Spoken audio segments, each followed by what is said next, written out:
It started with 3 soft knocks. Not loud, not urgent, but slow, almost rhythmic, like someone tapping gently with their fingernail, just enough to be heard over the quiet hum of the city at night.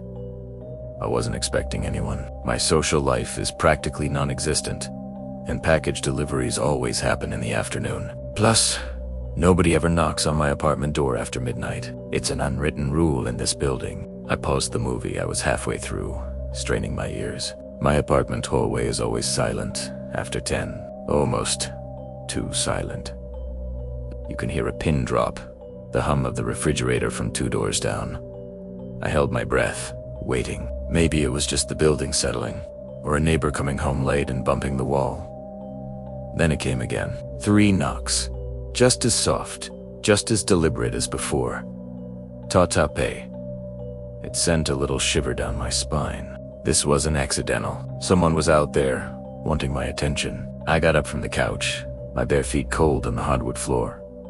Curiosity mixed with a healthy dose of paranoia. I crept to the door and peered through the peephole, fully expecting to see my elderly neighbor, Mrs. Gable, needing help with her groceries again, even at this hour.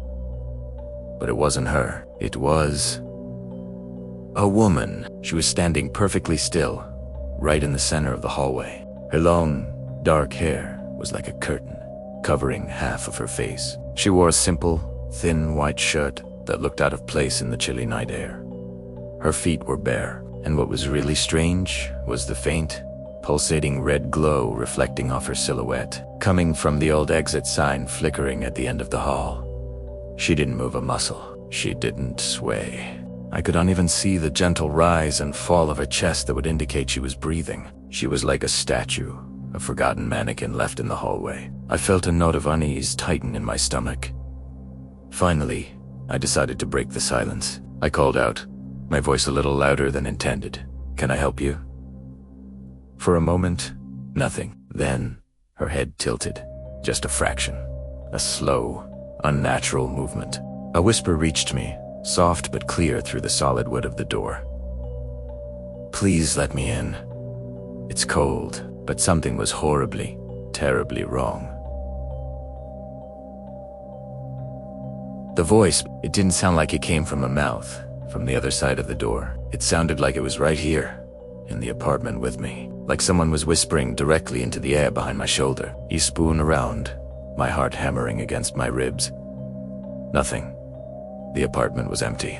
The only sound was the low hum of my own refrigerator. I was alone. I had to be. I stepped back from the door, my mind racing. Was I hearing things? Was I just tired? I forced myself to take a deep breath and looked through the peephole again. My blood ran cold. She was closer now. Much, much closer. Her face was pressed right up against the lens, filling the entire distorted fisheye view. Her visible eye was wide, staring, but it looked empty. Soulless, like looking into a doll's eye. She wasn't smiling. She wasn't frowning. Just this blank, unnerving stare. Then, her hand slowly lifted into view, pressing flat against my door. Her nails were red. But not painted red, very wet. Dark crimson liquid was dripping slowly from her fingertips, streaking down the white paint of my door. I stumbled back, my breath catching in my throat. I wanted to scream, to run, but my feet felt like they were glued to the floor. Suddenly, the doorknob rattled. It wasn't a violent, angry shake. It was slow, methodical, just a little jiggle, back and forth, as if someone was gently testing to see if it was locked. My hand flew to my mouth to stifle a gasp. Then her whisper came again, laced with a chilling intimacy. "You left it unlocked yesterday." My entire body froze. Every muscle tensed. She was right. She was absolutely right. The previous night, I'd come home exhausted from work, dropped my keys, and completely forgotten to lock the deadbolt. I only realized it the next morning. It was a stupid, careless mistake, but one that nobody could have possibly known. No one normal. Anyway, my gaze shot to the peephole. The red exit sign at the end of the hall flickered erratically, and every time it blinked, her face in the peephole seemed to shift, to morph. One flicker, her eyes seemed darker. Another, the corner of her lip was pulled into a wider, more menacing smile. It was impossible, a trick of the light, but it was happening. Then, with a final, desperate flicker, the lights in the hallway went out completely. Total darkness. I was plunged into a void. My own apartment lit only by the faint blue glow of the paused movie on my TV screen. I couldn't see anything through the peephole, but I could hear her. I could hear her breathing. A long, slow, rattling inhale, right on the other side of the door. It was the sound of a dying animal. The peephole remained pitch black for a few seconds.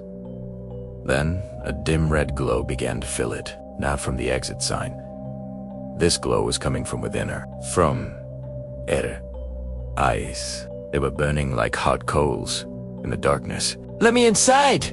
she rasped, her voice now a low growl. "I've been waiting for you." As I watched, paralyzed, something began to slide under my door.